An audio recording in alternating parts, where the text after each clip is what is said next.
Tá. Eu abro e passo para você, tá?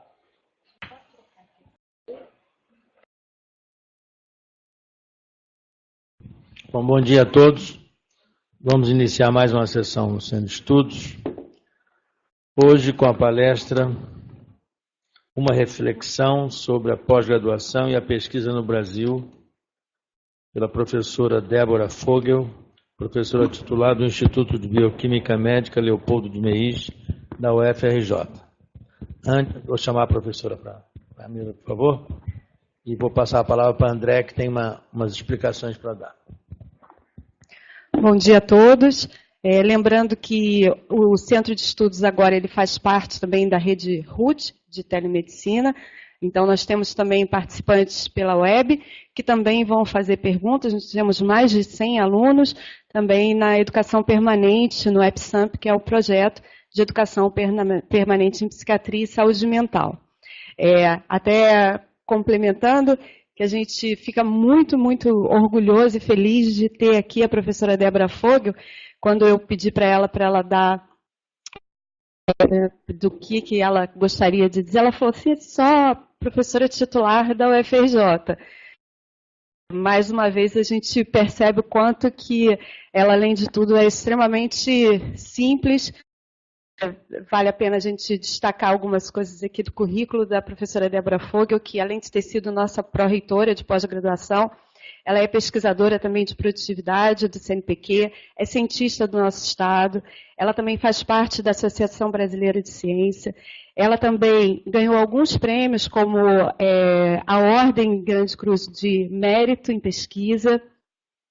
Ela também ganhou um prêmio Nise da Silveira na Câmara dos Deputados, por conta do trabalho dela com a saúde mental, e acho que isso é bastante importante, né? Isso deve ser também falado aqui, sem contar o quanto ela é uma pesquisadora importante internacionalmente, com suas pesquisas com doenças neurodegenerativas, Alzheimer, Parkinson, que já fica o convite para, num outro momento, ela também poder falar com a gente sobre isso. O índice de publicação de mais de 26, mais de 100 publicações, e também é coordenadora da Rede Nacional de Ciência para a Educação, que o professor Roberto Lente esteve aqui conosco no início do ano. E entre os projetos dela de levar o conhecimento da universidade para fora dos muros da universidade, ela também desenvolveu aqui um projeto que é o UFRJ Dou uma Aula, que vocês já ouviram eu falando aqui algumas vezes no Centro de Estudos. Então, é um prazer enorme a gente poder estar aqui nesse momento, falando sobre pesquisa e pós-graduação nesse momento difícil que nós estamos passando no nosso país. Muito obrigada.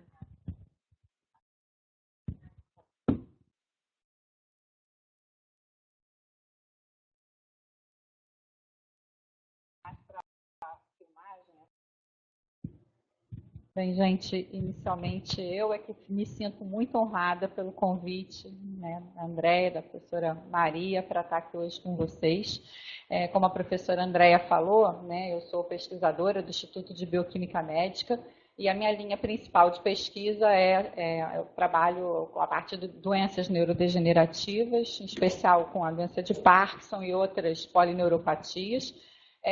E, na verdade, hoje, conforme a professora Andréia já descreveu, eu não vou tratar dessa minha parte mais acadêmica e científica aqui com vocês, o que é ótimo, porque isso abre a possibilidade de eu retornar, né, se assim vocês o desejarem. Eu estou disponível para contar um pouco sobre o meu trabalho de laboratório mesmo, enquanto pesquisadora e professora dessa universidade. Hoje o que eu me propus a fazer, o que combinei com a Andréia, é exatamente uma conversa, né, com vocês sobre a questão da pós-graduação, da pesquisa, da ciência no Brasil.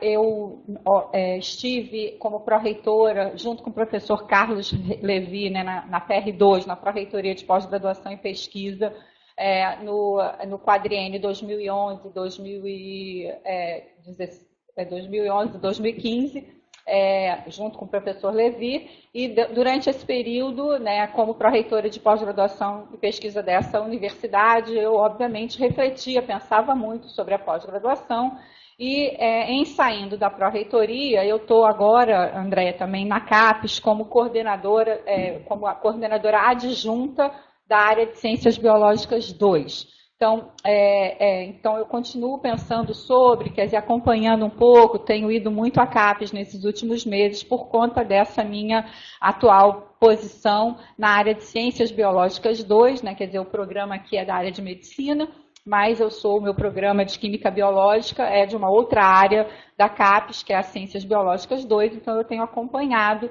não mais na condição de pró-reitora, né, mas eu tenho acompanhado um pouco, né, toda essa movimentação, a questão da pós-graduação no Brasil, por estar, né, como coordenadora adjunta da CB2.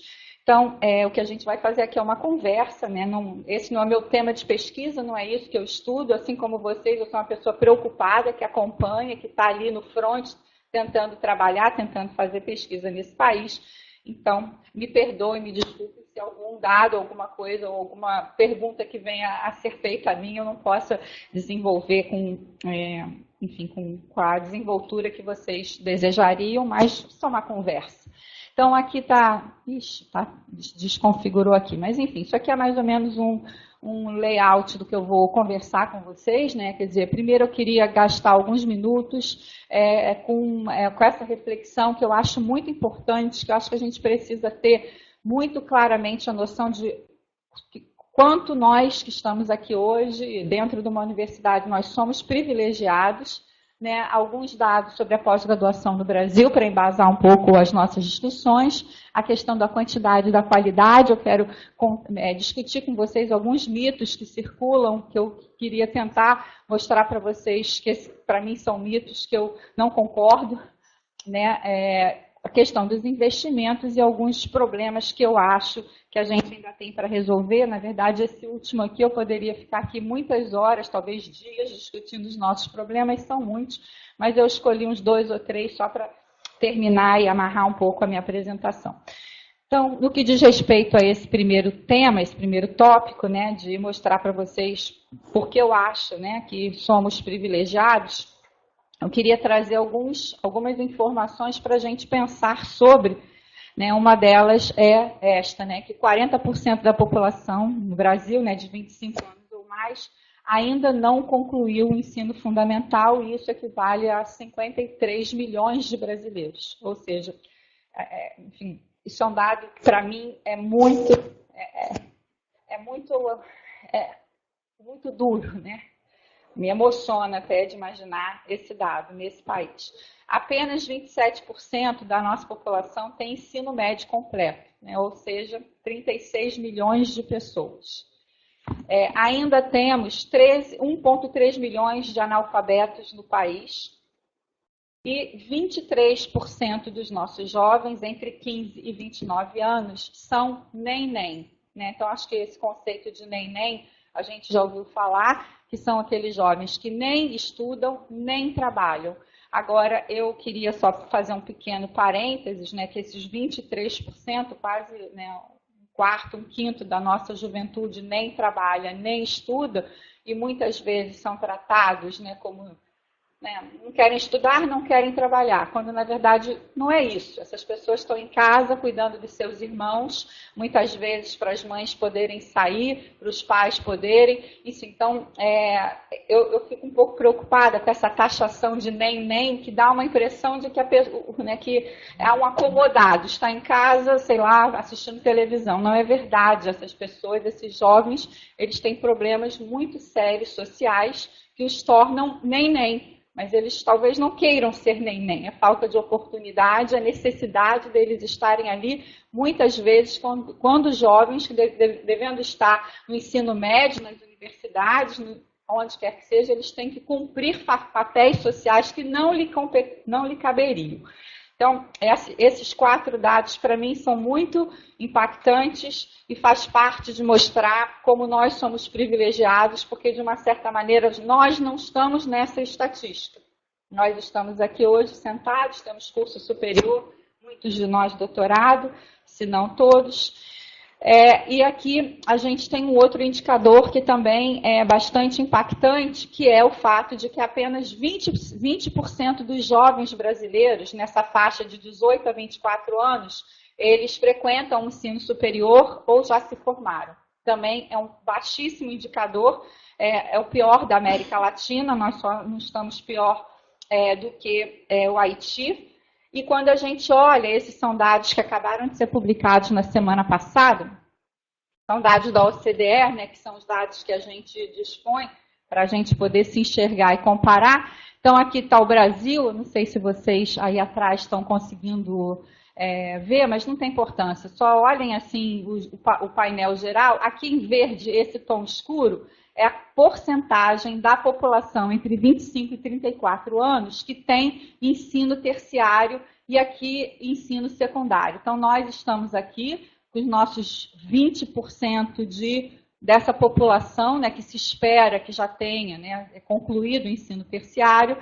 Né, aqui do lado nós temos a China, a Indonésia, a Índia, e a gente vai vendo que à medida que a gente anda por esse painel para o lado esquerdo, aí a gente vai ter os países, né, como está aqui Coreia, que tem 70% da sua população com ensino terciário, né, o Canadá e assim por diante. Então, nós estamos nesse gráfico ainda ocupando uma posição no que diz respeito ao ensino terciário, né, ao ensino superior.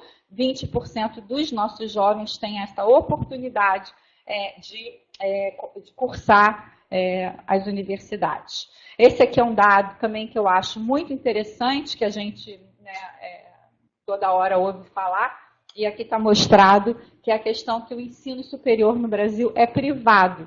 E ontem, até assistindo televisão, eu escutei que pela primeira vez no Brasil, a oferta de vagas à distância superou a oferta de vagas no ensino presencial. Oferta de vagas para o ano que vem. Então, pensem quem é que está ofertando essas vagas privadas à distância e que tipo de profissional vai estar sendo formado neste país, né, pelas instituições privadas. Eu não quero colocar todas no mesmo cesto, mas a gente sabe muito bem do que estamos falando. E ainda por cima, à distância, inclusive muitos profissionais como professores. Né? Existem muitos professores nesse país que são formados à distância. Bem, então aqui está mostrado, aqui são os estados da nossa federação, aqui está apontado o Rio de Janeiro, e em rosa é a porcentagem de universidades privadas, né? As federais estão aqui nesse roxo, e aqui são universidades estaduais, e a gente vai vendo que, de fato, né, assim, aqui está 50%, a maior parte dos estados, a porcentagem do ensino privado, ela é majoritária. Mas eu queria chamar a atenção, aqui estão os estados do Nordeste e os estados do Norte do nosso país, em que sim, o ensino privado está bastante proeminente e importante, né, em termos de quantidade, mas observem a importância do ensino estadual e federal nesses estados. É ainda lá no Nordeste e no Norte que prevalece, ou pelo menos estão em pé de igualdade, as instituições públicas, né? Sejam elas federais ou estaduais.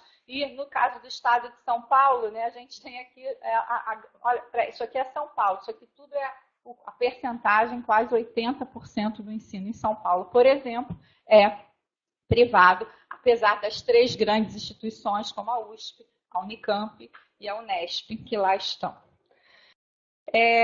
Então, continuando com essa reflexão, né, a gente acompanhou isso aqui também. Né, esse sistema federal, embora represente 15%, 20% do cenário geral, de norte a sul, leste a oeste desse país, conforme eu mostrei, a maior parte das instituições são privadas, a gente teve, sim, um crescimento bastante importante nos últimos anos, na última década e meia, que a gente não pode desprezar, que esse aqui está mostrado nessa sequência de gráficos que eu vou apresentar agora. Então, esse aqui é o mapa do Brasil, em 2002. Esses pontinhos que vocês veem são as 43 universidades federais presentes nessas 43 cidades, a maior parte delas capitais, né, outras cidades importantes dos seus respectivos estados.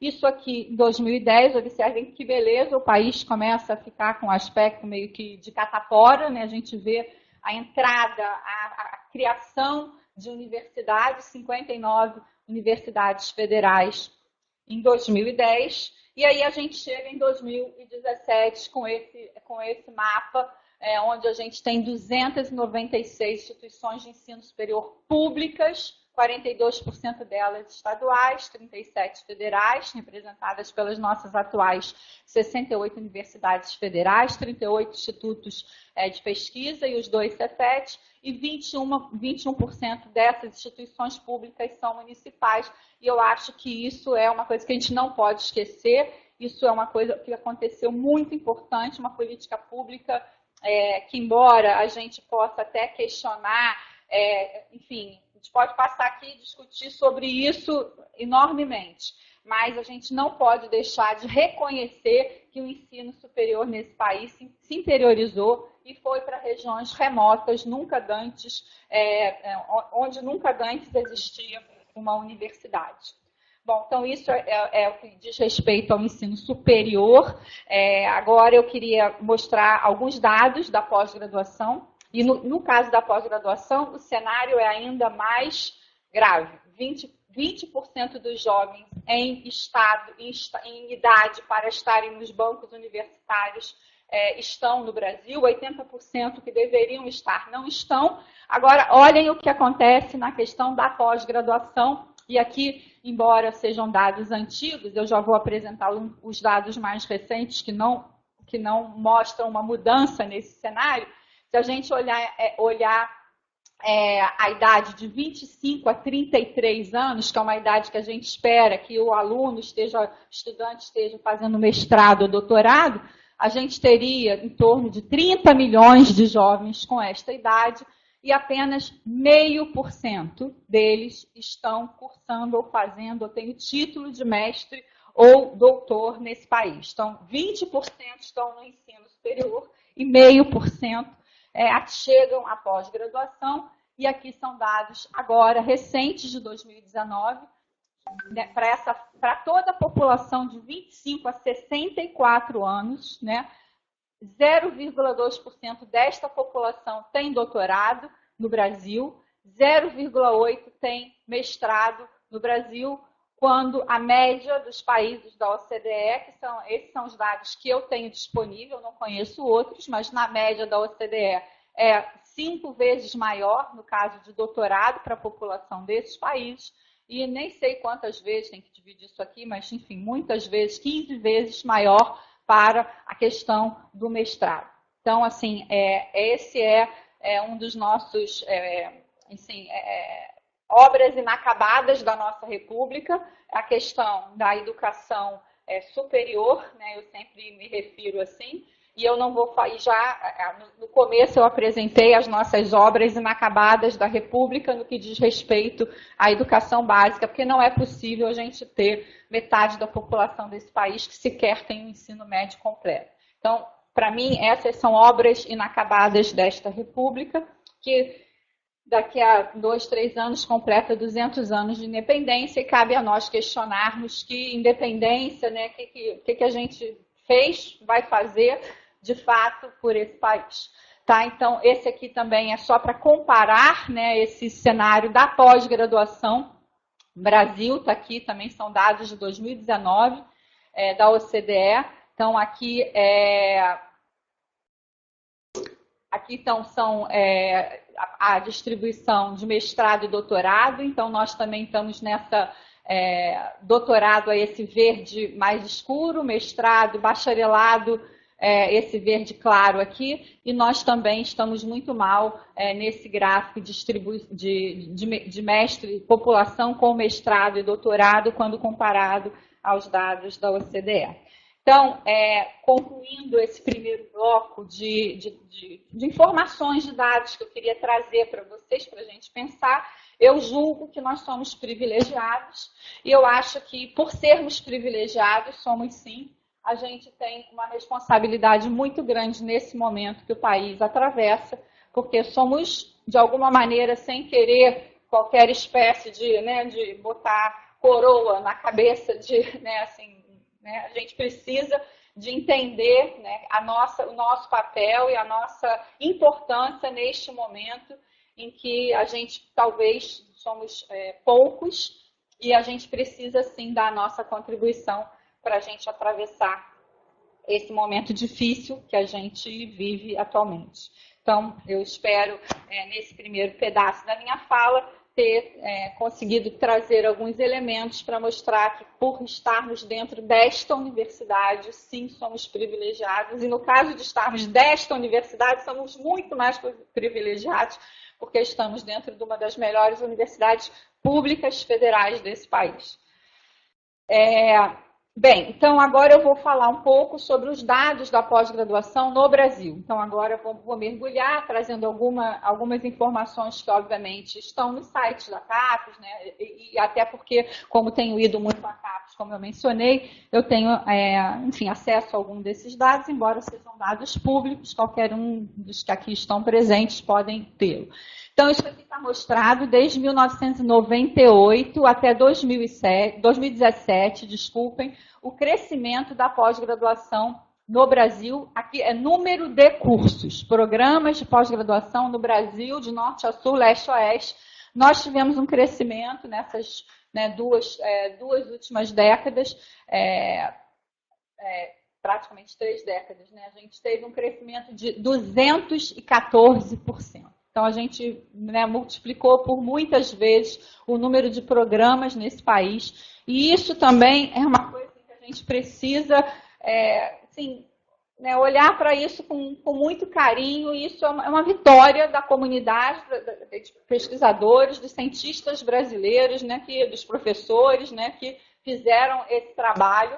Aqui em verde escuro, né, doutorado, né, o crescimento de cursos com doutorado, o crescimento dos mestrados profissionais e dos cursos de mestrado, todos cresceram muito. Aqui está, evolução, aqui já antes era cursos, agora eu estou falando de alunos titulados. Então aqui está os mestres, nós estamos já formando, em 2016 já foram quase 50 mil mestres titulados no Brasil, 21 mil doutores titulados no Brasil no ano de 2016 e cerca de 11 mil mestres profissionais titulados nesse país. Mais uma vez, isso é uma conquista nossa, da comunidade, dos pesquisadores, dos cientistas brasileiros, dos estudantes, de todo mundo que está envolvido nesse cenário da pós-graduação brasileira. Então, nós estamos crescendo, isso aqui é apenas, não vou passar em detalhes, mas isso aqui é o resultado da última quadrienal que houve há 2 anos atrás, né? Todo mundo aqui sabe que os programas de pós-graduação, eles são avaliados a cada 4 anos, né, pela CAPES. Então, a gente teve um crescimento de 25%. Em 4 anos, a pós-graduação de 2013 a 2017, nós tivemos um crescimento de 25%. 67% dos programas mantiveram a nota, 10% reduziram a sua nota, né? Todo mundo também sabe que os programas eles têm uma nota que varia, né, de 3 a 7, 1 e 2 são fechados, e 23% desse total de programas, 4.175 programas distribuídos conforme mostrado aqui. Então, São Paulo, porque está no azul escuro, é obviamente o estado que tem maior número de cursos, de programas de pós-graduação, mas a gente tem programas, né, que bom, no Brasil inteiro, e desse total, 4.175, 23% tiveram aumento de nota. Então, nós estamos crescendo e estamos melhorando, né? Não venham nos dizer que nós estamos piorando, ao contrário, está havendo, claro, crescimento e melhora e qualificação da pós-graduação brasileira. Então, aqui só para vocês terem uma ideia, esses 4.175 programas de pós-graduação deste país estão distribuídos em 49 áreas, tá? Então, a CB2, assim, aqui está em tamanho, então as engenharias 1, 2, 3 e 4 tem cerca de 420 programas, eu marquei aqui uma seta medicina, que é o que interessa para essa audiência. Medicina 1, 2 e 3, 242 programas. A minha área, por exemplo, Ciências Biológicas 2 está aqui, 170 programas, e a gente distribui, né, as ciências religiosas e teologia. Tem 21 programas nesse país. Então, isso aqui é para vocês entenderem como funciona a CAP, são essas 42 áreas que têm seus coordenadores adjuntos, como no meu caso, e é esse sistema que é avaliado de forma, isso é uma jabuticaba, porque nenhum outro país no mundo faz isso dessa maneira, como o Brasil faz. Eu acho que isso tem bastante importância nesse crescimento e na qualificação do sistema. Esse é um outro dado importante também da revista FAPESP. Eu vou até andar um pouquinho mais rápido, senão vou acabar cansando aqui a todos vocês. Mas aqui são dados muito importantes, que eu acho isso assim, eu acho muito bonito isso que está mostrado aqui. A comparação em 1997, em roxo, e 2017, em barras vermelhas, título de doutor por estado. Quantos doutores foram formados? Em São Paulo, por exemplo, em 1997 foram 2.000 e poucos doutores, e 20 anos depois, 7.000. Isso representa um crescimento de 222% em 2 décadas. Rio de Janeiro, nós formamos 600 doutores, olha só, 600 doutores há 20 anos atrás, hoje já são 2.000 e quase 700. E aqui tem vários estados, nós, por exemplo, crescemos 347%, essa conta aqui fui eu que fiz. E o que eu quero chamar a atenção, por exemplo, vou pegar aqui um exemplo qualquer, Rio Grande do Norte, que formou em 97 7 doutores há 20 anos atrás, enquanto nós formávamos 600, tinha um estado no Brasil logo ali formando 7 doutores, e esse estado hoje forma 360, e isso é um crescimento de 5.000%. Então, gente, isso aqui é muito, muito, muito bonito. A gente não pode jogar tudo no lixo e achar que não, né? É inacreditável que os nossos governantes não vejam isso como um esforço espetacular nosso, dos cientistas, dos professores, dos pesquisadores deste país. Então, esse é o retrato da pós-graduação brasileira que se espraiou. O mapa do Brasil, o ensino superior, virou aquela catapora maravilhosa. E a pós-graduação também é uma catapora maravilhosa, que a gente está em processo de... podiam ser... Ainda é fraco. Ok, somos jovens. Podia ser uma porção de coisas, mas é isso aqui também, né? Que a gente não pode jamais esquecer. Então, eu quero agora mostrar um outro dado que para mim é preocupante e que eu acho que tenho certeza que não está desconectado da crise pela qual passamos todos, né? O país inteiro, né? Isso aqui está mostrando, né, títulos de doutores concedidos no Brasil de 1997 a 2007, total. Então, só exemplificando, em 1997 se formaram 3.500 doutores e agora, em 2017, aquele número que eu mostrei para vocês de 21.000 doutores que o Brasil está formando. Agora eu quero que vocês prestem atenção nesse gráfico aqui inferior, em barras vermelhas, que está mostrando a porcentagem de crescimento em relação ao ano anterior. Então, se eu comparo, 1998 formou 4.000, em 1997, 3.500, isso representou um aumento de 12%. Tá? Então, esse está sendo comparado com esse, este está sendo comparado com esse, e aqui está plotado. A gente observa que, ao longo de quase todo esse percurso, até 2012, a gente teve crescimentos que oscilaram de 12, 23, 17, teve algum ano aqui, 2004, nós não crescemos nada, mas a gente tem tido crescimentos que oscilam, né? Agora, observem o que está acontecendo aqui de 2012 a 2017. Está havendo claramente uma desaceleração, né, da taxa de formação de doutores nesse país.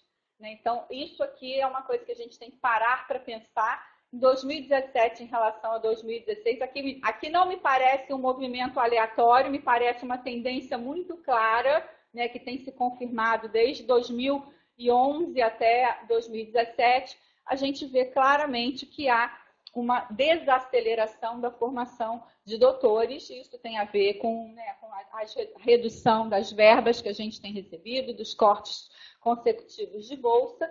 E a gente pode também ficar aqui muitas horas divagando se isso é bom, formamos muito doutores, na verdade é a hora mesmo de desacelerar esses doutores. Para onde estão indo os nossos doutores? Essas reflexões são muito pertinentes e eu vou mostrar alguns dados nos próximos 2 slides, mas eu acho que a velocidade é irrelevante, como diz Gandhi, se a gente está indo na direção contrária.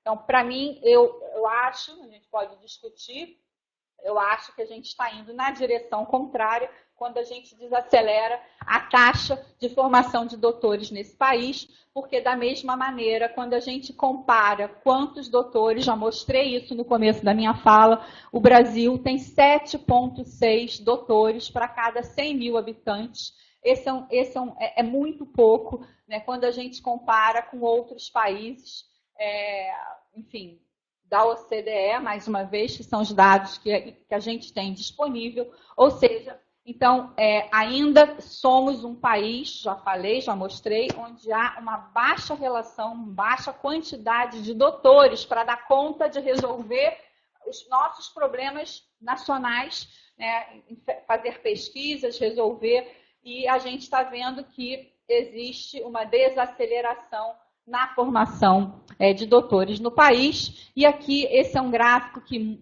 muitas vezes a gente usa, né, que aqui está mostrado quanto cada país investe, né, do seu PIB em pesquisa e desenvolvimento em relação à quantidade de doutores por milhão de habitantes. Está aqui o Brasil investe 1,2 do seu PIB, a gente tem aquele total de 700 doutores para cada milhão de habitantes, e a gente tem países, né, que investem 4, 5, 3,5% do seu PIB, e a gente certamente poderia dividir, né, esse conjunto de países nesse primeiro pilotão, que tem muitos pesquisadores, investem muito do seu PIB, acreditam em ciência e tecnologia e destinam recursos. A gente poderia, Estados Unidos, o Japão, a Coreia, a Finlândia, a Singapura, Canadá, né? Então são países que são reconhecidamente líderes tecnológicos, podemos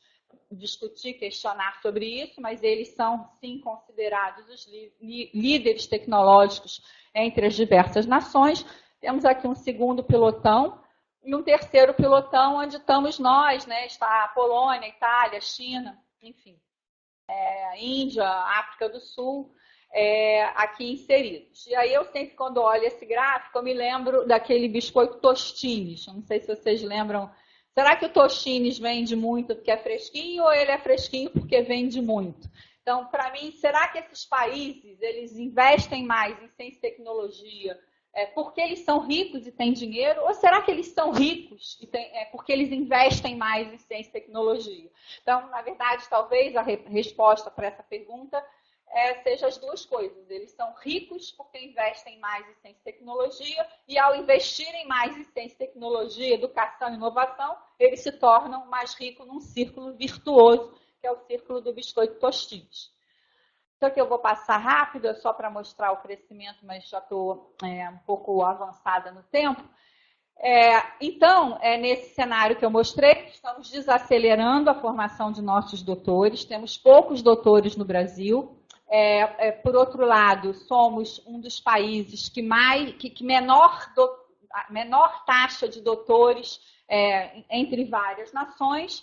Por outro lado, a gente também, eu tenho certeza, não desconsidero isso aqui, que enquanto no mundo a taxa de desocupação de mestres e doutores gira em torno de 2%, são profissionais altamente valorizados, altamente qualificados, que são entendidos como joias da coroa e são contratados nos seus respectivos países, enfim, de forma eficiente.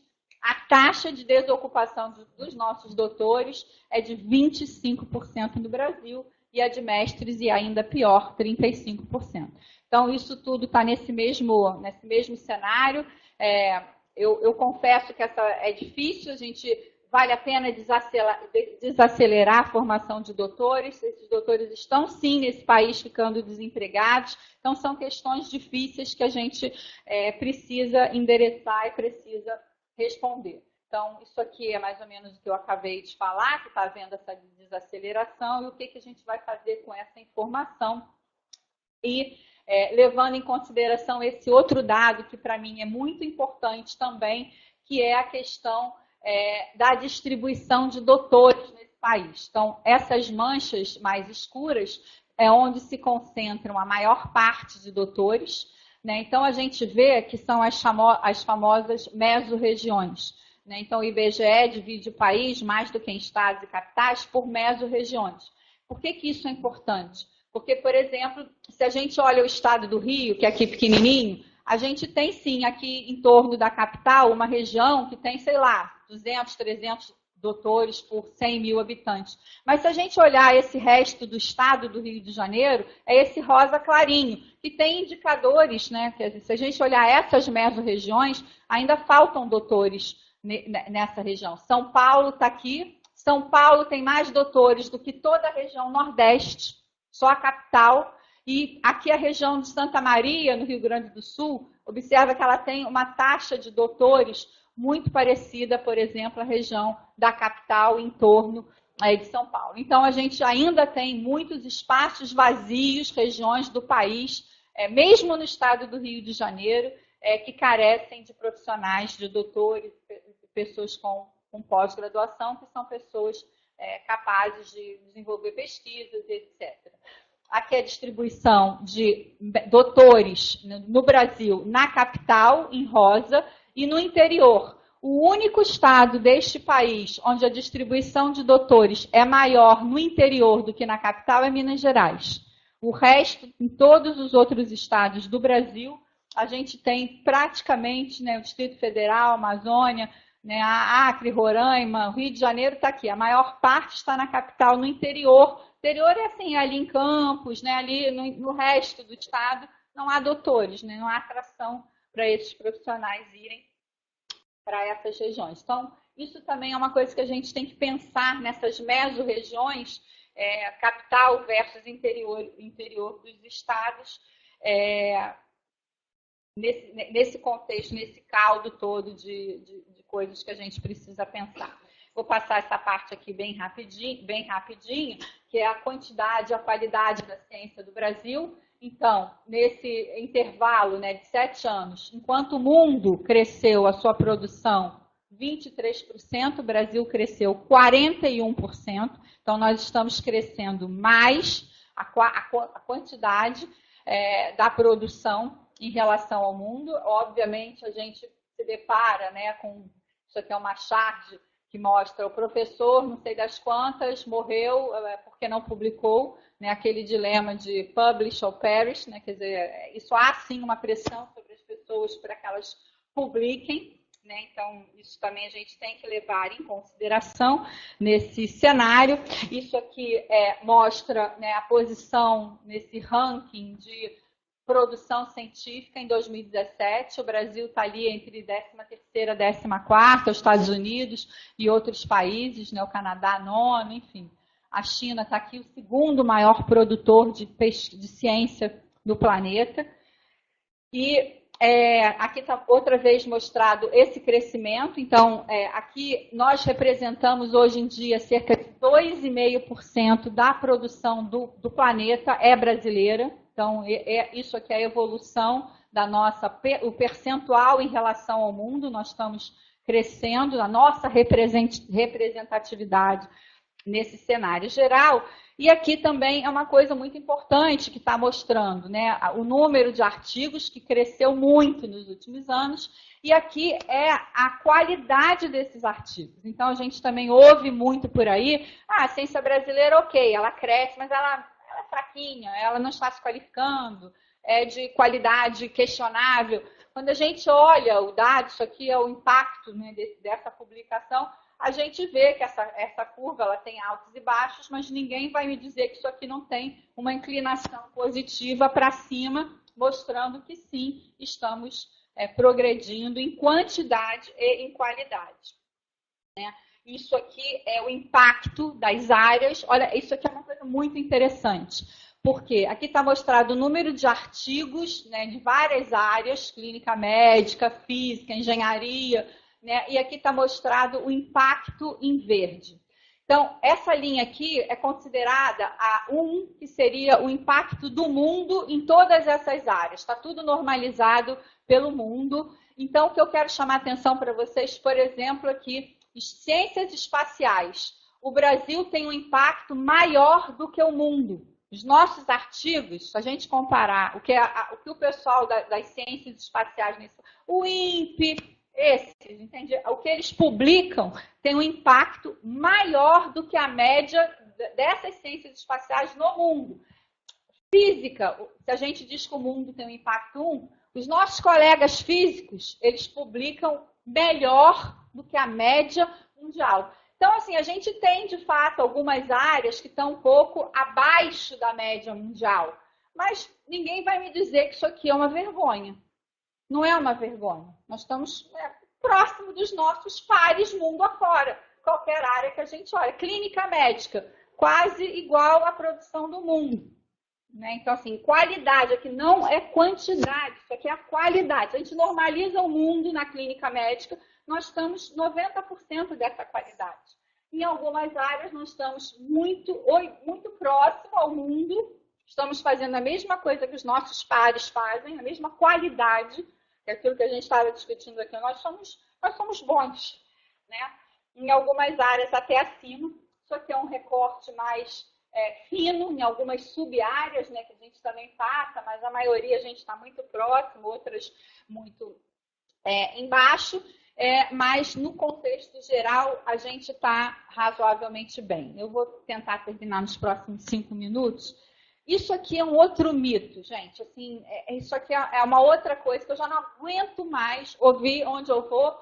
Ah, mas as universidades brasileiras não inovam, as universidades brasileiras não interagem com as indústrias. A gente tem que... Assim, primeiro que a gente... Eu não vou nem partir do princípio, não vou nem discutir aqui se esse é o nosso papel mesmo. Tá? Vamos assumir que, ok, esse sim, temos que interagir. Vamos assumir, ok, superada esta fase da discussão, vamos olhar se isto é verdade. Então, aqui está mostrado porcentagem de artigos de universidades com coautoria com empresas. Isso aqui é um dado que foi feito pelo Brito, que é o presidente da FAPESP, ele até já vi ele apresentar, ele compartilhou comigo. Então, aqui está mostrado, não dá para ler, nem eu consigo ler, mas também não interessa. Então, aqui em amarelo são universidades americanas. Eu copiei algum desses dados aqui. Então, só para explicar para vocês, o famoso MIT, 5% dos seus artigos são entre o MIT e uma empresa. A Universidade da Califórnia em Davis em torno de 2,5%. Berkeley, 3,5%. A Unicamp é 2,5%. A USP, a URBS, a UFMG, a Santa Catarina, está aqui 2,5% e 3%. A Unifesp, a UFRJ, 3,5% e 4%. Sinceramente, alguém pode dizer que as universidades brasileiras não estão fazendo o seu dever de casa? Olhem aqui a nossa percentagem. Aqui são só universidades brasileiras, aqui são as universidades americanas. Então, assim, não venham mais falar para a gente que nós não estamos publicando com empresas, que a universidade está... Não estamos. Isso é mito. É mito, não é? A gente não pode deixar essas coisas proliferarem.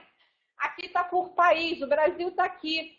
Então, aqui China, nem consigo ler, não interessa.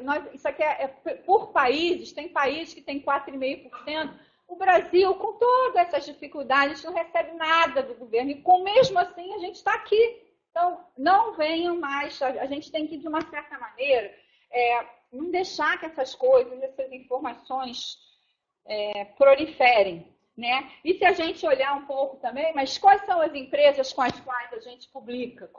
Publica com quem? Com a Petrobras, com a Novartis, várias empresas farmacêuticas, Embraer, está aqui a lista das 40 mais procuradas pelas universidades brasileiras em 2011 a 2017. E aí, só para essa figurinha que eu não sei se lembra vocês alguma coisa, uma pessoa cantando na chuva, Mas eu também queria agora fazer uma pausa, embora eu esteja aqui, né, entre colegas que são da área médica, né, então eu queria fazer um pequeno intervalo e fazer uma homenagem aos nossos colegas das ciências humanas e também tentar desfazer um outro mito que a gente não pode deixar que se prolifere. Ciência, isso aqui são dados de agora, de junho, da Folha. Ciências humanas levam o Brasil à elite da produção científica. Não fui eu que escrevi, não, tá? Eu cortei e colei, que eu gostaria de falar para alguém que canta na chuva. Em todas as áreas do conhecimento, em média, 67%, isso aqui é aumento da produção publicada. 67%, em todas as áreas, foi um crescimento de 67% no período, que colocou o Brasil entre os 15 maiores produtores de ciência no mundo. As ciências sociais aplicadas, as humanidades e a linguística cresceram mais aceleradamente, respectivamente, 77%, 123% e 106%. Então, por que as ciências sociais nesse país estão sendo tão atacadas? Eu sei a resposta, mas inclusive com essa pecha de que são improdutivos, que não publicam com qualidade, que não é verdade, os números não mostram isso.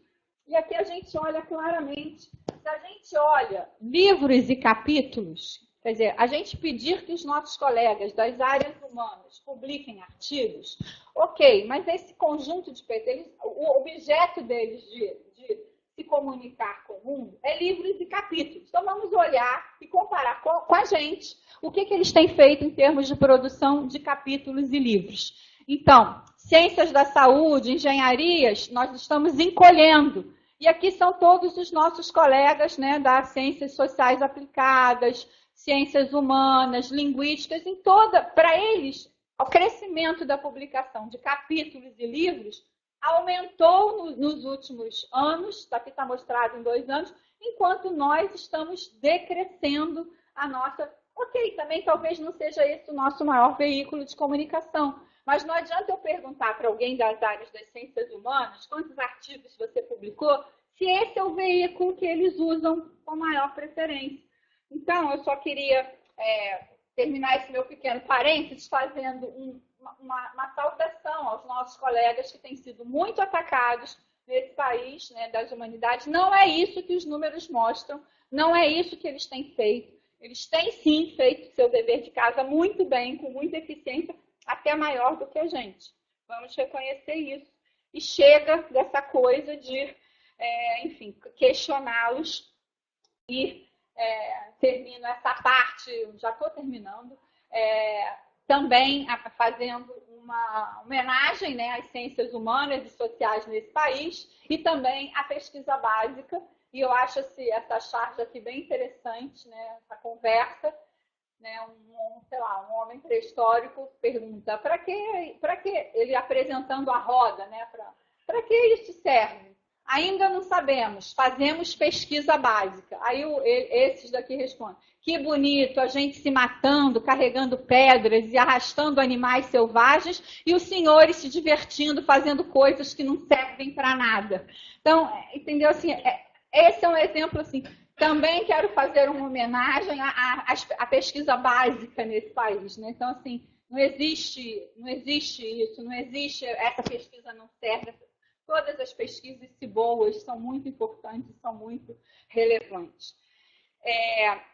Na verdade, é a ciência básica, é a pesquisa básica que alimenta, né, a árvore frondosa da ciência geral, né, que os frutos são as aplicações, né, a ciência aplicada poderia ser a tronco, a folha dessa árvore, mas essa árvore sem as raízes morre. E é exatamente esse o papel da ciência básica. Isso aqui eu vou passar bem rápido, que é uma coisa que é do domínio de todos, que é a questão dos investimentos. Então, isso aqui a gente tem sentido, não precisa nem de olhar, a gente sente na pele, né, todo dia, esse decréscimo, contingenciamento no MEC, decréscimo no Ministério da Ciência e Tecnologia, todos os cortes que a gente tem visto. Isso aqui é uma comparação, né, então a gente vê aqui a crise, né, se a gente botar um traço aqui na crise de 2008, 2019, a gente vê que alguns países, mesmo após a crise, como a China, a União Europeia, passaram a investir mais, porque para esses países é assim, já que estamos em crise, para a gente sair da crise, vamos investir em ciência e tecnologia. Imagina este raciocínio é aplicado exatamente às avessas no Brasil. Já que estamos em crise e faltam recursos, corta-se a educação, corta-se a ciência e tecnologia. Para alguns países, eles entendem que uma maneira de sair da crise é apostar na ciência, apostar, e marcando aqui a gente vê que há em alguns países um aumento no investimento na Coreia do Sul e etc., que são exemplos que a gente usa. Isso aqui mostra o que está acontecendo com as nossas universidades. Então, a gente teve, né, isso aqui é o que aconteceu, né, com o orçamento anual das nossas universidades. Quero chamar a atenção, esse azul claro aqui, pessoal e encargos. Isso aqui que são as despesas correntes e os investimentos. Observem o que aconteceu com as despesas, enfim, com os recursos para investimentos, né, para consumo, né, tudo vem caindo. Nós estamos em patamares, isso aqui são para os institutos federais, isso aqui a gente também sente na pele, sente no nosso dia a dia. Isso aqui é uma questão das bolsas, né? As bolsas que a gente viu cortadas. Isso aqui é uma distribuição de bolsas em 2017 em São Paulo. Essa fatia em verde é a fatia de bolsas, a porção de bolsas que vem do federal, estadual e privada. Então, sei lá, alguns estados, por exemplo, como, né, Minas Gerais, a gente vê que quase 90% do aporte de bolsas em Minas Gerais é federal. Então, quando a CAPES e o CNPq, eles não têm muito, a fundação deles não dá muitas bolsas. Então, quando, por exemplo, CAPES e CNPq corta bolsas, né, leva a maior parte dos estados a um colapso muito forte. E tem alguns estados que sentem isso de forma até mais acentuada. Eu vou pular essa parte aqui. E eu queria mostrar aqui na final que a gente tem visto, né, com toda essa crise, essa perda enorme de cérebros, né? Tem um estudo que mostra que atualmente no Brasil 120 pessoas deixam o Brasil entre pesquisadores e engenheiros e médicos. Hoje, cada dia que a gente deitar para dormir, saibam que temos 120 pessoas a menos nesse país que estão deixando. E, por fim, para terminar, realmente, eu acho que eu não quero, conforme eu falei no começo, acho que a gente tem muitos problemas, eu acho que a gente tem muitas obras inacabadas nessa república, eu acho que a gente tem sim uma questão de orçamento, a gente tem sim, enfim, essa lista de problemas, neste momento, ela é muito grande, mas eu queria chamar a atenção, que eu falei muito de ensino superior, de pós-graduação, mas eu acho também, e não tenho, essa sim é uma das nossas, enfim, maiores dívidas que a gente tem com o povo brasileiro, que é a nossa educação básica, que ainda é caótica, e nós temos também uma participação e uma responsabilidade aqui na universidade muito grande com a solução desse problema, e eu queria também chamar a atenção um pouco da nossa comunicação com a sociedade, com os nossos representantes, que a gente também tem discutido isso bastante, que também é um pouco deficitária, a gente peca um pouco. Por isso, essa lista de problemas é enorme. Eu só queria chamar a atenção da educação básica, que a gente precisa lembrar, e da nossa responsabilidade em comunicar o que a gente faz, explicar para as pessoas, né, a importância de desmistificar esses números.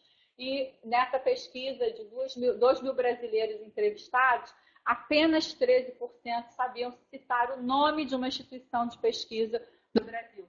Embora esse estudo, né, é muito interessante, porque ele mostra que a população brasileira sim apoia a ciência, sim gosta, sim se interessa pelos assuntos científicos, mas quando você pergunta para um brasileiro, então fala o nome de um pesquisador brasileiro, ninguém sabe. Então me diz o nome de uma instituição de pesquisa. Apenas 13% sabia e falava a Fundação Oswaldo Cruz, enfim, não conseguiam correlacionar. Então, acho que isso é um problema nosso, né, gente? É que está, talvez, pecando nisso aí. Então, eu termino já. Desculpa por ter passado um pouco do tempo. Eu agradeço muito a todos vocês, aos que estão longe, porém perto pela internet assistindo. Graças pela atenção, pelo honroso convite para estar aqui com vocês no YouTube. E um especial agradecimento às queridas professoras Andréia e Maria Tavares. E aqui tem esses bonequinhos e cada um se encaixe enfim, os bacharéis, os mestres, os PhDs, os pós-docs, né, os chefes de laboratório, os professores eméritos que jogam golfe e caçam borboletas. Obrigada, gente. Muito obrigada.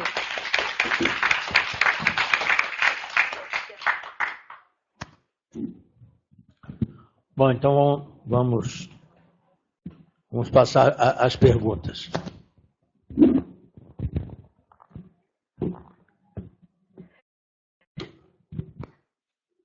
Antes de começar aqui as perguntas, a gente tem coordenadores e vice-coordenadores de programa acadêmico, programa de mestrado profissional, então acho que a gente vai poder ter uma discussão boa. Sinto falta dos nossos alunos, né? Eu acho que é importante também ter os alunos nessa discussão, os alunos poderem também estar conversando.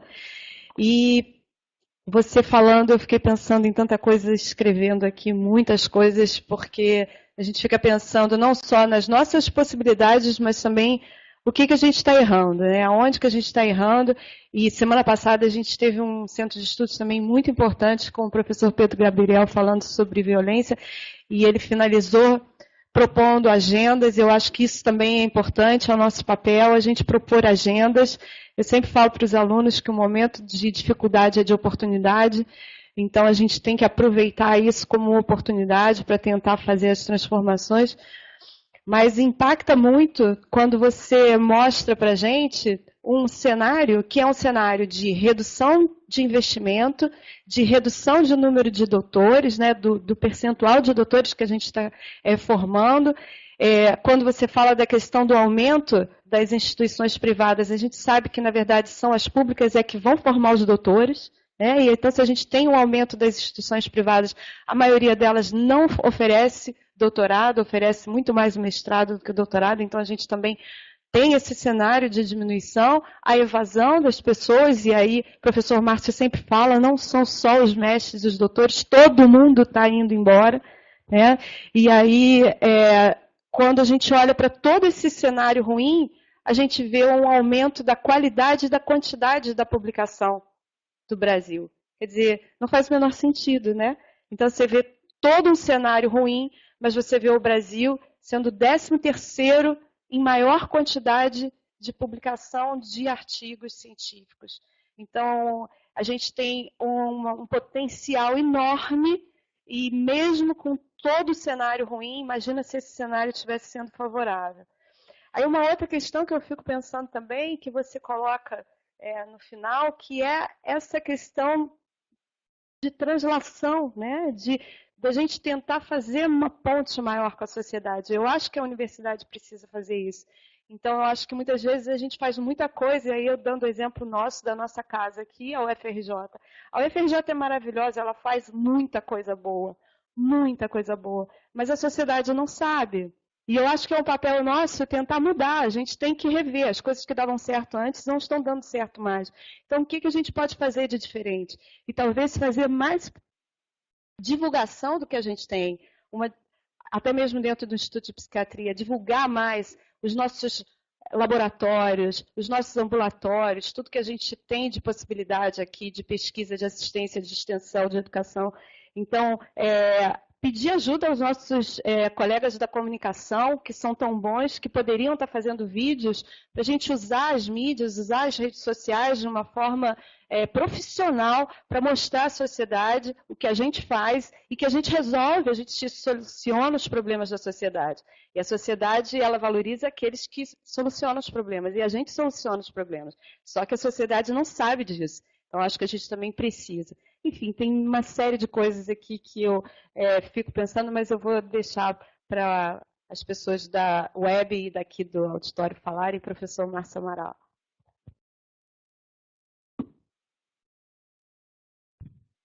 Muito seu olhar, professora Débora, o olhar muito humano das coisas, né? E principalmente a valorização, porque o brasileiro gosta muito de falar mal dele, né? Então, quando mostra esse cenário, que nós até há alguns anos estávamos crescendo em muitos aspectos, talvez sem tanta estrutura, sem tanta base, haveria necessariamente uma queda para retomar, para refazer base. Então, nós precisamos ter clareza que nós temos muito por que brigar. Coisa boa que nós fizemos, fazemos e que temos muito por que lutar. É o primeiro passo para você lutar por alguma coisa, é valorizar. Se você fica se dizendo que você é uma porcaria, o que é que você vai ser? Sempre uma porcaria.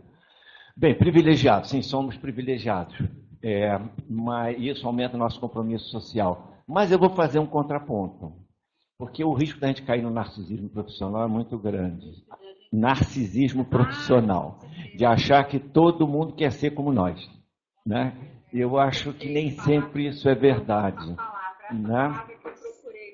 Não, eu entendo isso apenas como um contraponto, tá? A unilateralidade levada ao extremo, e o caso da Coreia foi citado, a Coreia, ao mesmo tempo em que isso conseguiu estar em 70%, também as taxas de suicídio, especialmente entre jovens, subiram de 8 por 100 mil por ano para 33 atualmente.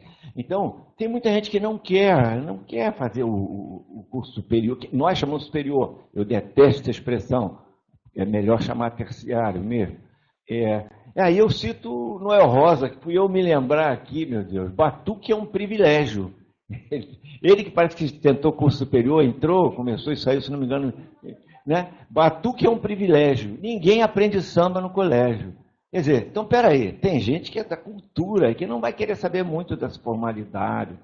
Então, nós temos que ter essa questão também desse olhar da valorização de como o ensino, tudo isso pode ser junto com a cultura, porque a Coreia mesmo, essa coisa que todo mundo tinha que fazer, houve uma razia na cultura popular e isso a nossa resiste. Chega a hora, está na hora também de nós termos um olhar, peraí, tem alguma coisa na cultura que também está nos alimentando, que nos gera. Em relação à questão das empresas, eu acho que é um pouco inevitável, eu também tenho essa resistência.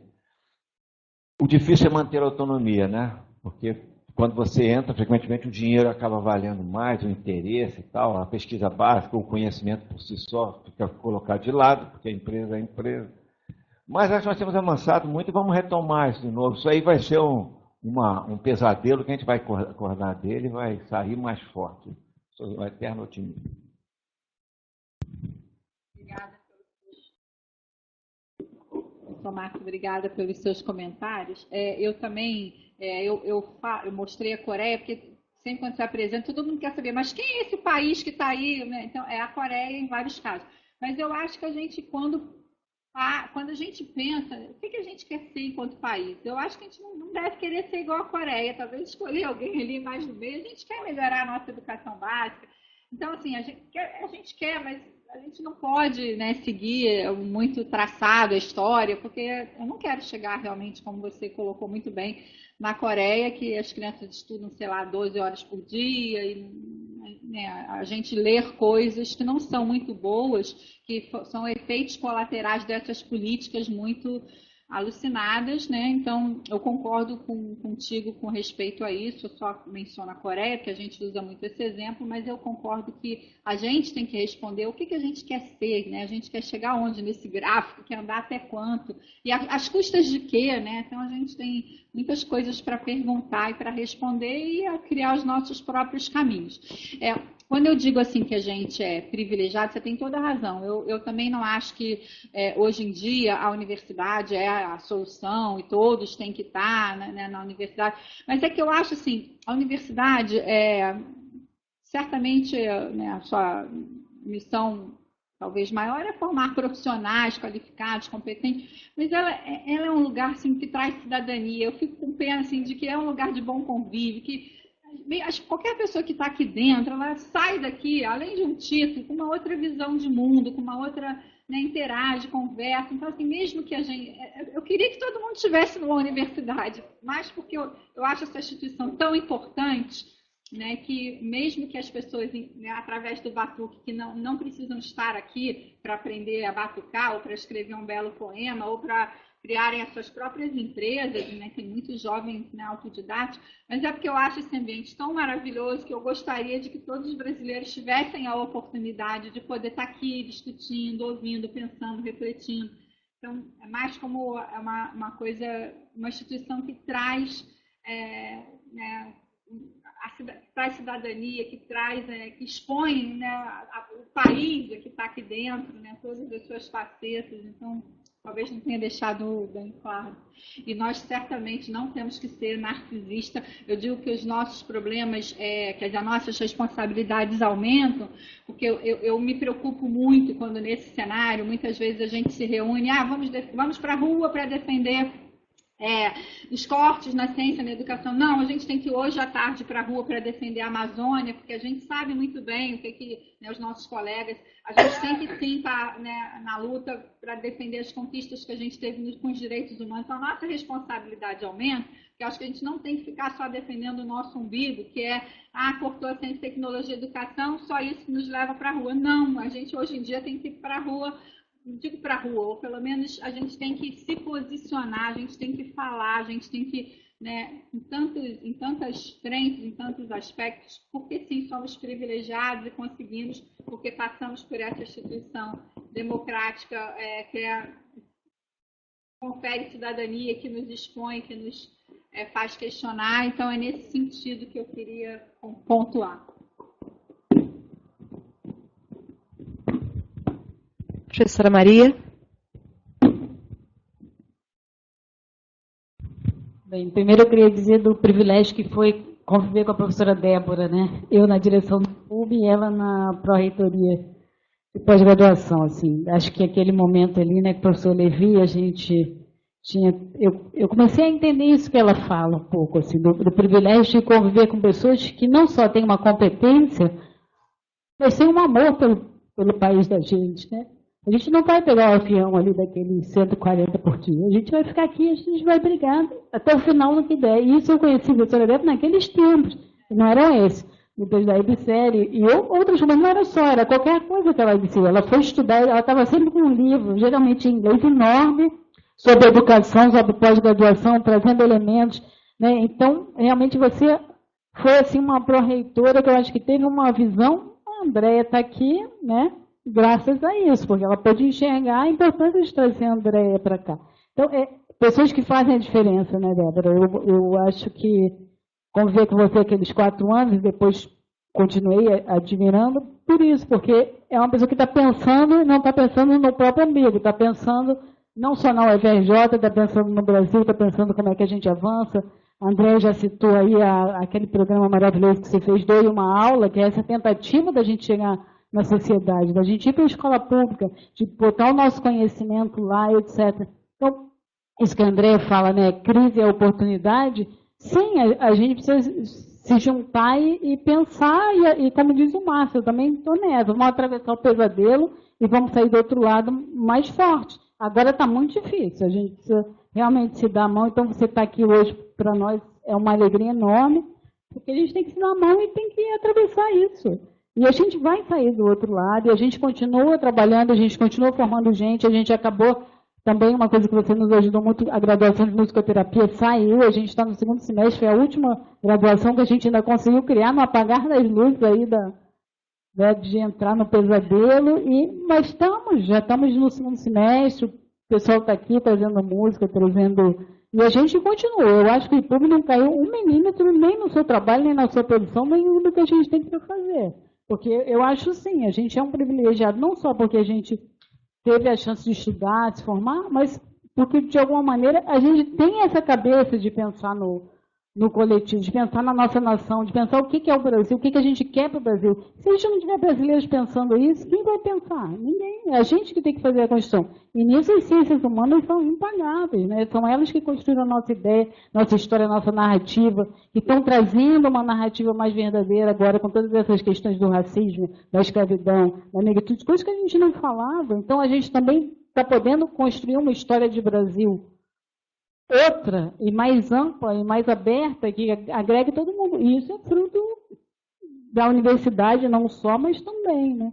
Então, era um pouco dar esse testemunho do privilégio que foi conviver com você. E depois, naquele tempo, eu conheci muita gente bacana. Conheci a Denise também e outros, porque foi um momento, eu acho, onde a gente reuniu ali um grupo muito especial. E que bom, né? Que a gente pôde trabalhar junto aquele período. Tenho a te agradecer, literalmente emocionada.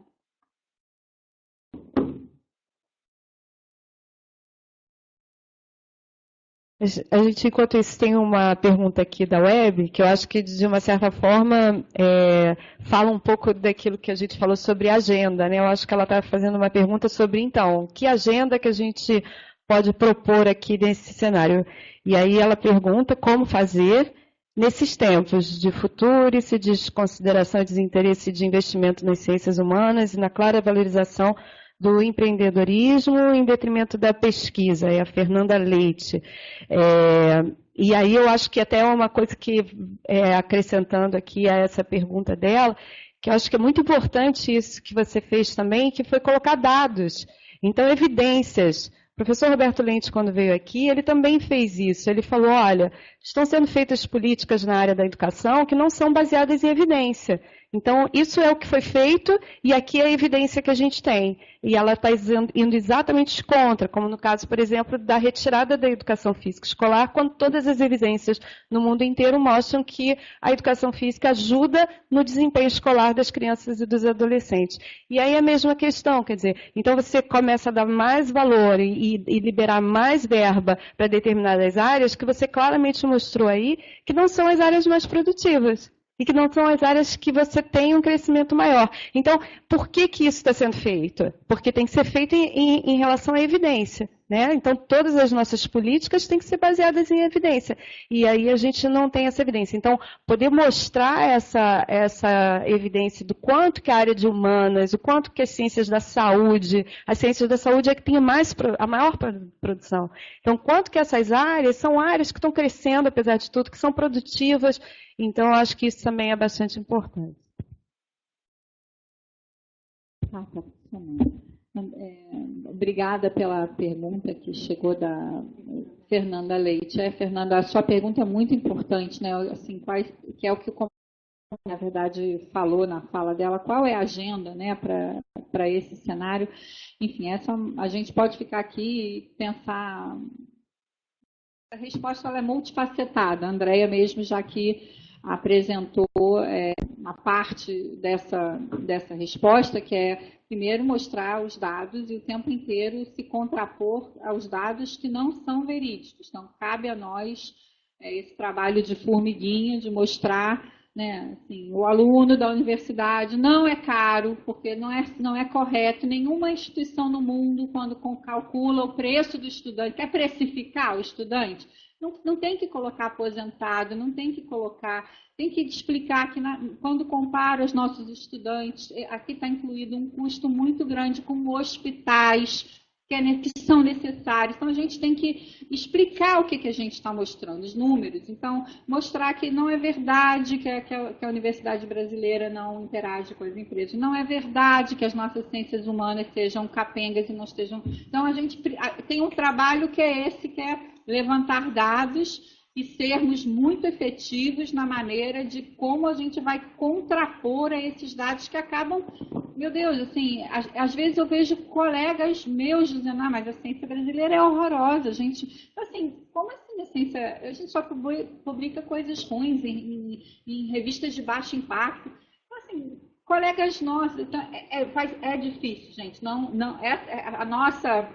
as nossas agendas, né, sei lá, desse mundo progressista, né, desse coletivo progressista nesse país, que não só está aqui dentro das universidades, está por aí, a nossa agenda é grande, é complexa, passa por dados, passa por um pouco, dentro desse cenário de clarificar, melhorar, informar que esses dados que muitas vezes são usados, eles embutem imprecisões, incorreções, passa com a gente nas escolas, para a gente mostrar o que a universidade faz, passa, enfim, passa por sim, por a gente brigar por mais recursos para a educação, para a ciência e tecnologia, passa sim para a gente, enfim, defender a Amazônia, defender os direitos, né? Enfim, por isso que é muita coisa, né, que a gente tem para responder. A nossa agenda e a gente tem que construir essa agenda junto, a gente tem que defender a democracia nesse país, a gente tem muita frente de ação, a gente tem que se organizar melhor e mais. Mais alguma pergunta?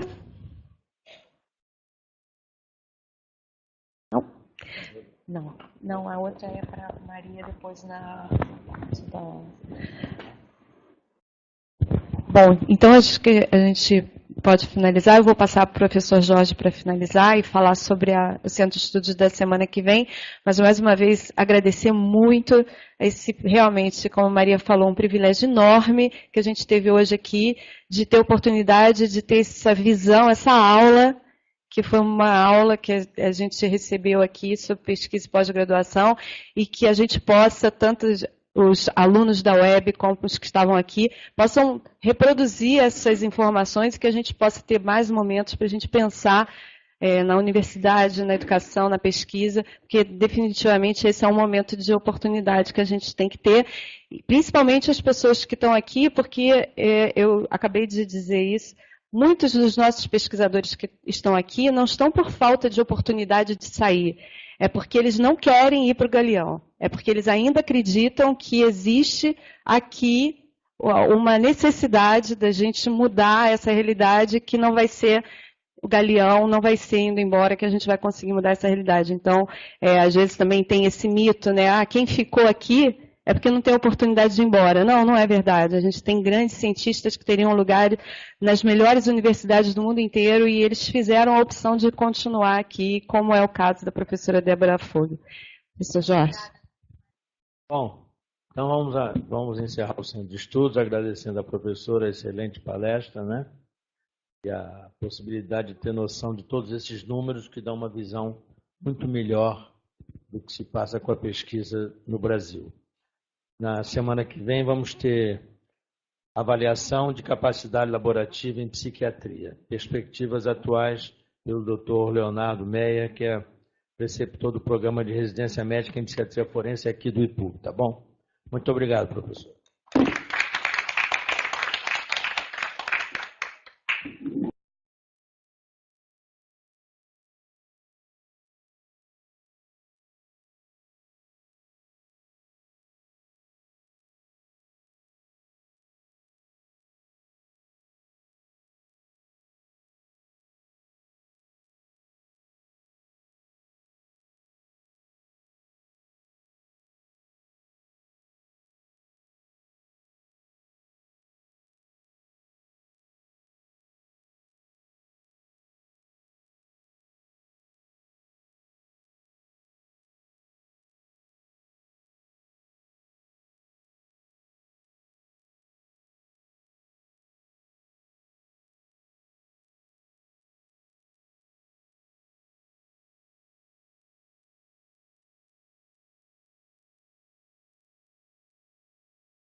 Vamos começar agora o Momento Parceria do dia 20, com a professora doutora Amante, sobre mente e saúde mental. A professora vai conversar com vocês e depois temos a abertura para as perguntas. Vocês podem também enviar as perguntas pelo e-mail perguntas.epsamp@ipub.frj.br. Com a palavra, professora Maria. Então, boa tarde, né, já para todos. A Fátima Melca, né, que é a coordenadora do curso aqui da EPSAM, pediu que eu conversasse com vocês sobre matriciamento de saúde mental. Para mim é meio difícil conversar sem saber exatamente qual é o público que está ouvindo. Então, eu vou falar de uma maneira mais geral, mas eu acho que eu vou priorizar as perguntas, porque aí a gente direciona melhor. O matriciamento de saúde mental, quer dizer, ele tem que ser compreendido dentro do âmbito das políticas públicas de saúde, né, do Sistema Único de Saúde, que ontem, inclusive, fez aniversário. Dentro da organização, digamos, da saúde pública no Brasil, a porta de entrada, não é só no Brasil, né, muitos países se organizam assim, é a atenção primária, que aqui no Brasil está estruturado em torno da estratégia da saúde da família, com as equipes de saúde da família, que então recebem esse paciente que chega pela primeira vez, e não só isso, são responsáveis por um determinado território. Então, cada equipe é responsável por 3.000, 3.500 famílias, pelo menos aqui no Rio de Janeiro, a equipe constituída por um psiquiatra, um enfermeiro, técnico de enfermagem, agentes comunitários de saúde. O matriciamento é uma maneira de você ter um especialista, né, colaborando na atenção primária, e com isso você consegue aumentar a resolutividade do atendimento na atenção primária sem precisar encaminhar ele para o nível secundário, para o psiquiatra, para o psicólogo ou para o sistema já de saúde mental específico, especializado.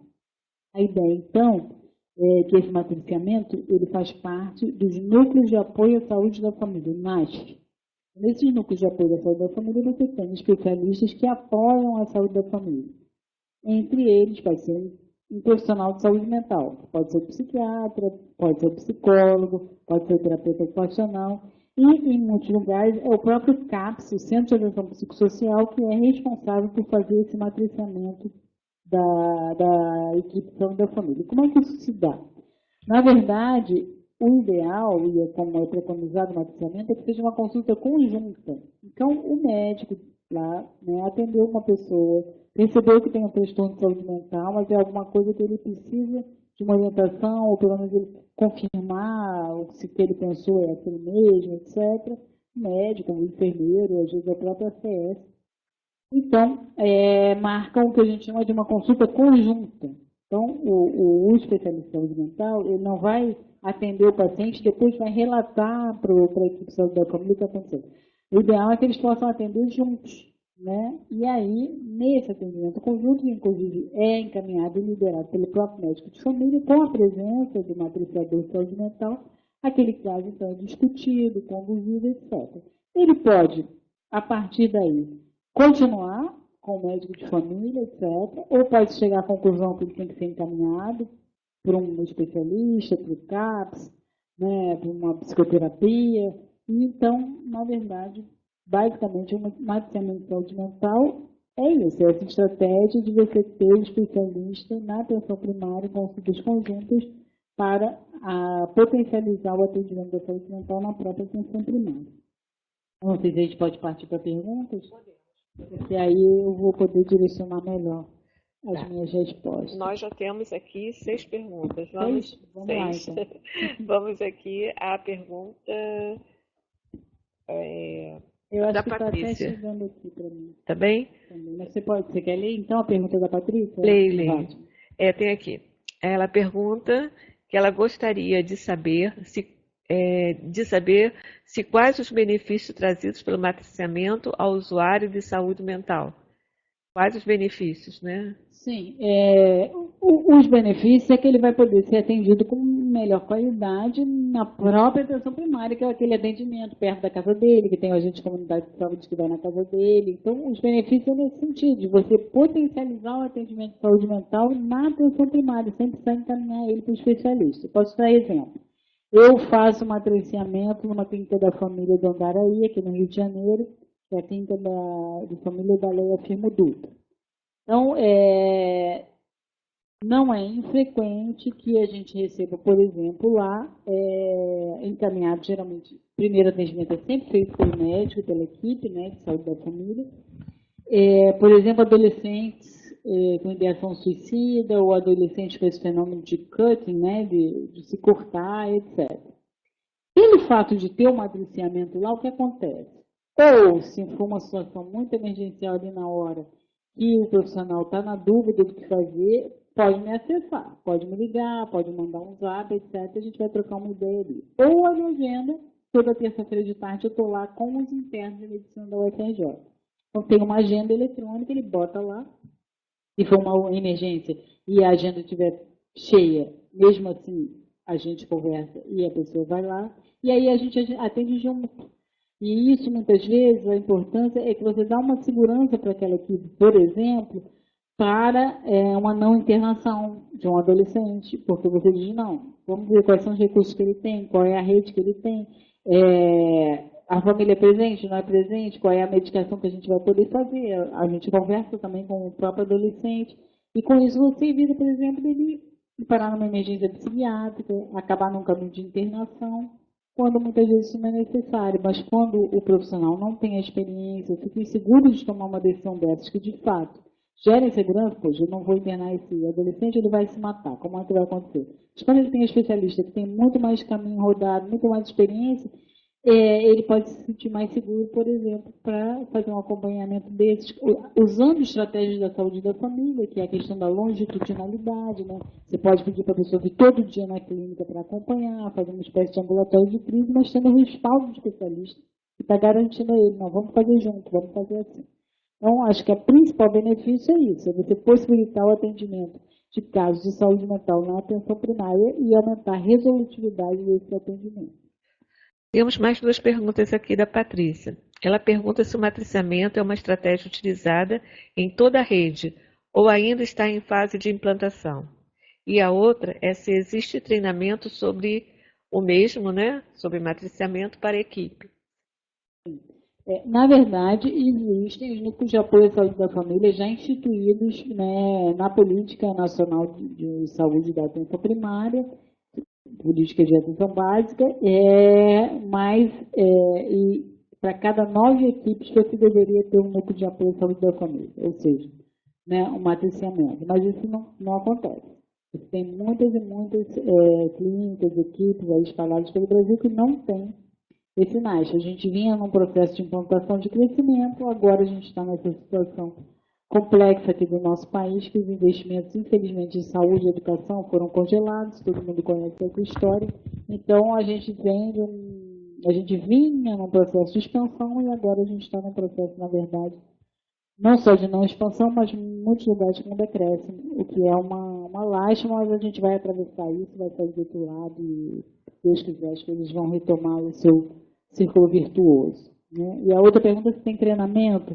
Sim, o ideal é que essas pessoas que são apoiadores de NASH, que trabalham como matriciadores, possam ter uma formação, possam realmente se formar. O que a gente tem aqui no Rio, que é onde eu conheço mais, nas residências de psiquiatria hoje, você começa a ter estágio em matriciamento, tanto na UFRJ quanto na UERJ. Então, os que profissionais médicos estão se formando como psiquiatras, têm uma experiência ideal que todos pudessem ter, a residência do município também tem, com matriciadores que já fazem matriciamento na rede. Então, essa formação também ela é muito prática, ela é muito você acompanhar matriciamento, né? Mas existe uma documentação, existem artigos, existem manuais também sobre matriciamento, porque o principal risco é esse núcleo de apoio virar um ambulatório. Então, em vez de ser matriciamento, passa a ser ambulatório. O médico de família encaminha e aí o psiquiatra atende. Né? o psiquiatra tem. Isso não é matriciamento. Matriciamento é capacitação das equipes de saúde da família a partir da presença do especialista e da consulta conjunta. Agora nós temos a Aderli, que ela vai perguntar, a tela saiu um minutinho. Como podemos fortalecer o matriciamento em saúde mental na atenção primária? E depois, só prefere as duas juntas ou separar? E depois ela pergunta como conscientizar aos gestores da importância deste matriciamento. Eu acho que a gente precisa de dados para isso, para você sensibilizar os gestores. Nem sempre os gestores, mesmo com dados de muita evidência, se sensibilizam. Mas se você não tiver dado nenhum, fica mais complicado. Então, a gente precisa ter dados realmente, pesquisas que mostrem, pesquisas bem feitas, com boa metodologia, que mostrem a importância desse matriciamento. Eu tive a oportunidade de orientar uma pesquisa que a gente ainda está em vias de publicação, ela ainda não foi publicada, mas ela precisa ser publicada. Foi uma pesquisa que foi realizada aqui no mestrado profissional em atenção psicossocial no IPUB pela psiquiatra Joana Thyssen, que é uma psiquiatra que faz matriciamento há muitos anos mesmo. E ela, a gente teve uma oportunidade, porque numa comunidade grande que tem aqui no Rio, quem é do Rio conhece bem, que é a comunidade da Rocinha, houve a implantação da estratégia de saúde da família, de um centro de atenção psicossocial e de núcleo de apoio da saúde da família com matriciamento de saúde mental, mais ou menos na mesma época, né? Então, o que ela fez na pesquisa dela? Ela pegou todos os pacientes que tinham diagnóstico de esquizofrenia ou de transtornos delirantes e eram atendidos na estratégia de saúde da família, na Rocinha, e ela foi analisar os prontuários desses pacientes antes da implantação da estratégia de saúde da família, do matriciamento do CAPS e depois. E os dados dela são muito significativos e muito contundentes, mostrando que depois que o matriciamento entrou, junto com a estratégia e o CAPS, os pacientes deixaram de procurar a emergência do pneu, deixaram de ser internados, passaram a ter um melhor acompanhamento clínico também, das suas hipertensão, diabetes, etc.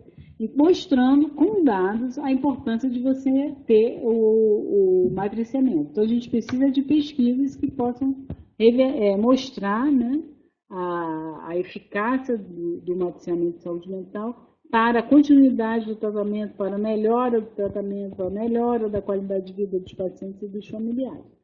Acho que a gente precisa ampliar essas pesquisas. Nós vamos trocar aqui o microfone com a professora e vamos continuar e repetindo o e-mail, tá? É perguntas.epsamp@ipub.frj.br.